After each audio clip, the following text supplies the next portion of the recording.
मित्रांनो, महाराष्ट्र नवनिर्माण सेना म्हणजे मराठी माणसाच्या स्वप्नांना बळ देणारी ताकद.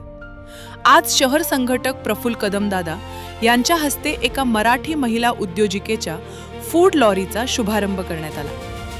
मनसेचा विश्वास एकच, मराठी माणूस सक्षम झाला तर महाराष्ट्र सक्षम होईल. म्हणूनच मराठी उद्योजक, महिला आणि तरुणांच्या प्रत्येक नव्या सुरुवातीला मनसे खंबीरपणे साथ देत आहे. राजकारणापेक्षा समाजकारण, आश्वासनांपेक्षा कृती, हीच मनसेची ओळख. जय महाराष्ट्र, जय मनसे. आता कसं वाटतंय, महाराष्ट्र नवनिर्माण सेना एक मराठी माणसाच्या मागे एकदम ठामपणे उभी आहे? सन्माननीय राजसाहेबांनी पहिल्यापासून मराठी माणसांसाठी चळवळ सुरू केलेली आहे आणि ते पहिल्यापासून मराठी माणसांसाठी प्रथम उभे असतात.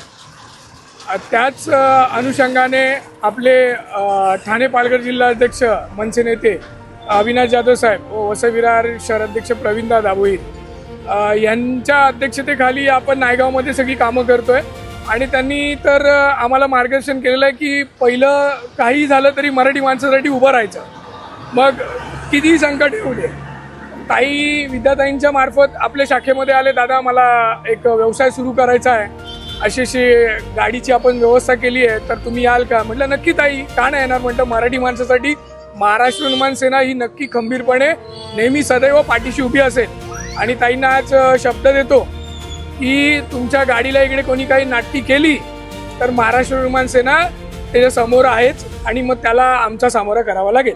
आणि तुम्हाला आमच्या टीमतर्फे, महाराष्ट्र नवनिर्माण सेनेतर्फे हार्दिक अभिनंदन. आणि असेच पुढे जावा. काही असेल कधीही आपल्या विद्याताई आहेत, विद्या आमकरताई आहेत, शाखाध्यक्ष आमचे प्रसाद आहेत, अंकुश भाऊ आहेत, प्रभाग अध्यक्ष आहेत राकेश, कधी पण फोन करा, आम्ही तुमच्या पाठी सदैव उभे आहोत. आणि पुन्हा एकदा मनपूर्वक शुभेच्छा. छानपैकी व्यवसाय करा, पुढे जा. आपला मराठी माणूस खरं म्हणजे पुढे गेला पाहिजे. मराठी माणसासाठी सदैव मनसे तत्पर आहे. मी नेहमी ऐकलंय की मनसे राडा घालण्यामध्ये एक नंबर आहे, पण मी आता बघते की आपण जे कामं करतोय सगळे ते लोकांसाठी, जनहिताचे कामं करतो. बघा, आम्ही विनाकारण राडा घालत नाही.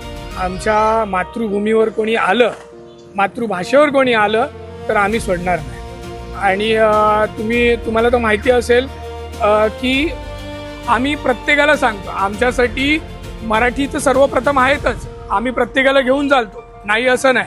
तर काही आपले मराठी भैया आहेत जे नायगावमधील, त्यांनाही आपण गाडी लावायला जागा दिलेली आहेत. कुठल्याही प्रकारचे शुल्क आपण आकारले जात नाही. फ्री ऑफ कॉस्ट जागेमध्ये तुम्ही बिंदास गाडी लावा. महापालिकेची जी काय कार्यपद्धत असेल ह्याची तिकिटाची, तर ती तिकीट फक्त तुम्ही द्यायची असते, बस, बाकी काही नाही. महाराष्ट्र नवनिर्माण सेना जनहिताची कामं, समाजसेवेची कामं ही करतच राहते. तुम्हाला तर माहिती असेल, आपले सन्माननीय अविनाश जाधव साहेब हे तर प्रत्येक म्हणजे हॉस्पिटल असो, रिक्षा असो, युनियन असो, कुठलीही प्रत्येक गोष्टीमध्ये तळागाळाला ते उतरलेले असतात. त्यांच्याच मार्गदर्शनाखाली, त्यांनाच बघून आपण प्रेरित होऊन आम्ही कामं करत असतो.